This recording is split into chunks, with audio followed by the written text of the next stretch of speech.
This is not motivation. It is not advice. And it is not made to be consumed quickly. This is a law. Most men spend their lives surrounded by noise. Noise of opinions, noise of approval, noise of constant explanation. They speak before they understand. They announce before they act. They seek witnesses before they earn results. This space is different. Here nothing is rushed. Nothing is justified. Nothing is explained twice. Because discipline does not grow in crowds. It grows where no one is watching. If you are looking for comfort, this is not for you. If you are looking for applause, this will disappoint you. But if you are willing to stand in silence long enough to hear your own standards clearly, then you are in the right place. Silence is not the absence of sound, it is the absence of need. The need to explain, the need to defend, the need to be understood. A man who speaks too much is negotiating with doubt. A man who explains himself constantly is asking for permission. Discipline does not announce itself. It does not argue its value. It does not seek agreement. It simply remains.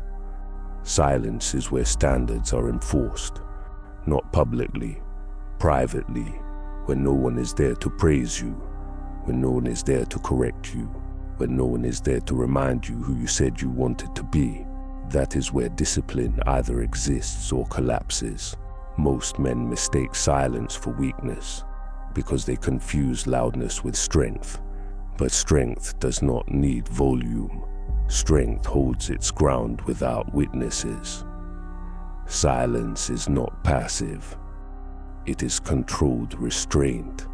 It is the ability to act without needing to be seen acting. Most men do not fail because they lack ability. They fail because they cannot endure invisibility. They need proof. They need validation. They need someone to say, yes, you are doing well. So they speak, they post, they explain their plans before they build anything. And in doing so, they trade discipline for noise. Silence exposes insecurity.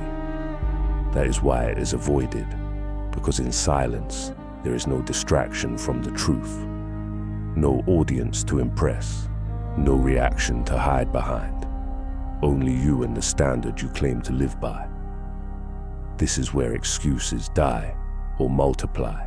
Silence asks one question only: are you still disciplined when no one is keeping score?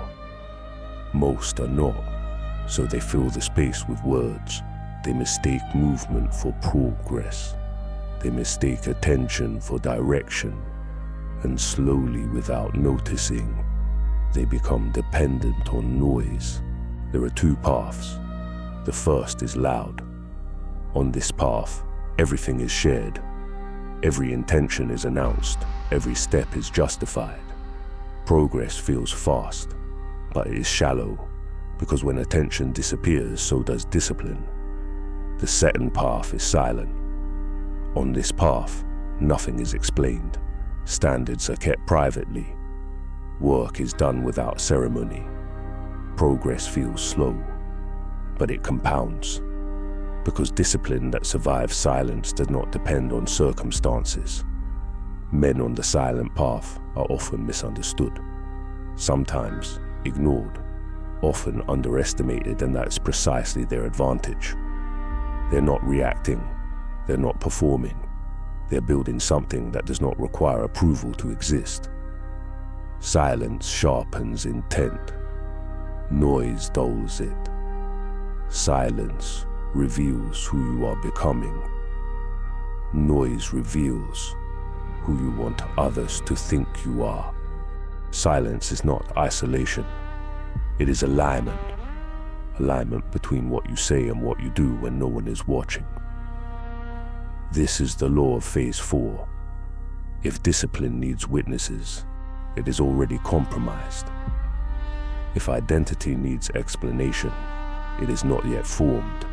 Standards are not enforced publicly. They are enforced in silence.